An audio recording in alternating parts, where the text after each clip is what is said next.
وہ media industry کے ایک بڑے نام جانے جاتے ہیں. وہ اس وقت پاکستان کی ایوان بالا کے رکن بھی بن گئے ہیں. میرا پہلا دن تھا، صبح 9 بجے دفتر پہنچ گئے تھے اور اس وقت لوگ ٹائم پہ دفتر پہنچتے تھے. مجھے یاد 93 میں میں نے ایڈورٹائزنگ کو خیر بات کیا اور مجھے بڑا انٹرسٹنگ لگا. دا نیوز اس وقت نیا شروع ہوا تھا تو مجھے وہ نیوز کے اندر لے کے آئے اور وہاں سے میرا پھر میڈیا کا سفر کا آغاز ہوتا ہے.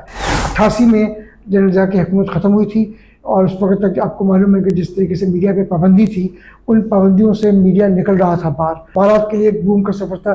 جس زمانے میں کہا تو یہ جاتا تھا کہ اخبار کی ڈکلیریشن جو ہے وزیر اعظم یا صدر دیا کرتے تھے. ایک زمانے میں نیوز پرنٹ کے اوپر پابندی کا کوٹا ہوا کرتا تھا، اخبارات کو کوٹا دیا جاتا تھا اور پھر اخبار کوٹے کو استعمال کیا جاتا تھا اخباروں کو کی پیٹ موڑنے کے لیے. تو وہ جو کوٹا تھا وہ بی بی نے آ کے ختم کیا. پرائیویٹ سیکٹر اس کے اندر آئے تو این ٹی ایم اس کے اندر آیا. CNN دکھایا جاتا تھا. 2010 میں شکیل صاحب نے مجھے سیکرٹری جنرل کے لیے نامینیٹ کیا. اس سے پہلے 2-3 بار انہوں نے پش کیا تھا کہ میں سیکرٹری جنرل کے طور پہ آؤں. تو اس کا کریڈٹ جو ہے نا وہ شکیل الرحمان صاحب کو جاتا ہے. بالکل وہ اشتہار ہیں جس میں حکومتوں کو رسپانس چاہیے ہوتا ہے. وہ بیسکلی پرائمریلی جو ہیں وہ بھی رسپانس بیسڈ ہیں اور ان کو بھی ملنا چاہیے اخبار کی ریچ اور اس کے مطابق، لیکن وہ اس طریقے سے نہیں ملتے. اگر آپ اخبار کی پالیسی سے اختلاف کرتے ہیں تو آپ اس کے اشتہارات بند کرتے ہیں. تو مسلم انڈیا کا جو ایک پوائنٹ آف ویو تھا اس کو اجاگر کیا، مسلم لیگ کا پوائنٹ آف ویو اجاگر کیا اور ایک کردار ادا کیا. لوگوں کو سزائیں بھی ملی. میر خلیل الرحمان گرفتار ہوئے، دلی میں جیل میں رہے. میں تو بلکہ یہ کہتا ہوں کہ لائک فادر لائک سن. اخبار کا جو ریٹ ہے وہ فکس کرتی ہے فیڈرل کیبنٹ. مطلب خدا کا خوف کریں یار. بیچارے اخبار کا کوئی یتیم بچہ ہے، آپ کا ستیلا بچہ ہے جس کے ساتھ سلوک کر رہے ہیں. ہم نے وہ بھی مان لیا. پھر 15% کا ہم نے وہ بھی مان لیا. انہوں نے کہا بجٹ میں ہوگا، وہ بھی گزر گیا. 2 بجٹ گزر گئے. لیکن جا کے بات پھر پھنس جاتی ہے. کبھی فائنانس میں پھنس جاتی ہے، کبھی پی ایم آفس میں پھنس جاتی ہے. ٹیبل ٹینس بال بنے ہوئے ادھر کوئی مالا کا. وہ یہ ہے کہ کراچی کی تمام جو انسٹیٹیوشنز ہیں نا ان کو آپ میئر کے انڈر کرتے ہیں. گورنمنٹ کے انڈر آتا ہی نہیں ہے اور وہاں کچھ ہوتا ہے گالیاں پڑتی ہیں میئر کو، گالیاں پڑتی ہیں وزیر اعلیٰ کو. بھائی وزیر اعلیٰ کا کیا قصور ہے؟ وہ تو اس کے اندر ہی نہیں ہے.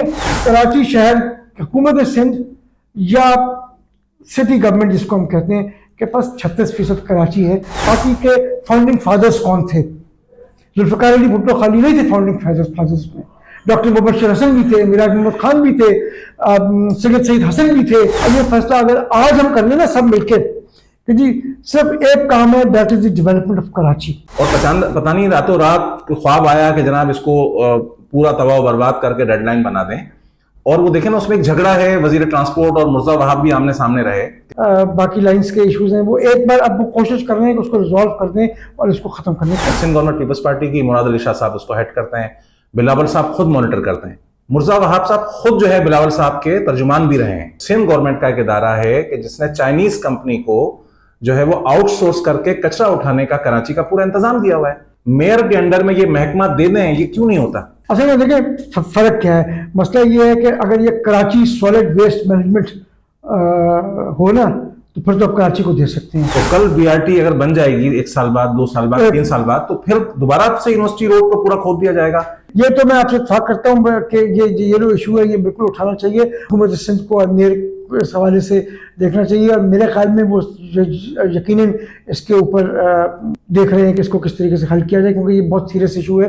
ایک بار لائن BRT بن گئی تو پھر کیا کریں گے؟ دوبارہ کھودیں گے. اخبارات کے اوپر، نیوز پرنٹ کے اوپر GST لگا دی گئی تھی پچھلے سال، تو اس کو ریموو کرانے کے اندر وہ میں نے ریز کیا ایشو اور اس کو ختم کروایا. ادروائز 10% وہ لگ جاتا تو اخباری صنعت کا اور برا حال ہو جاتا. ایڈورٹائزنگ کے اوپر ٹیکسز کچھ لگ گئے تھے، اس کے حوالے سے بھی I played a small role in getting those removed. Prime minister کے ساتھ میٹنگ ہوئی تھی اور اس کو کروایا تھا. شرم آیا، شرم میں ڈوب پڑے. آپ فخر محسوس کرتے ہیں کہ آپ کے بچے کو اردو نہیں آتا. آپ کا 1.5 سال لے گا نا اگلا، بولے جی یہ اگلے 1.5 سال کے لیے ہم آپ کو آپ نہیں جو اسٹیک ہولڈرز ہیں اس وقت کراچی کے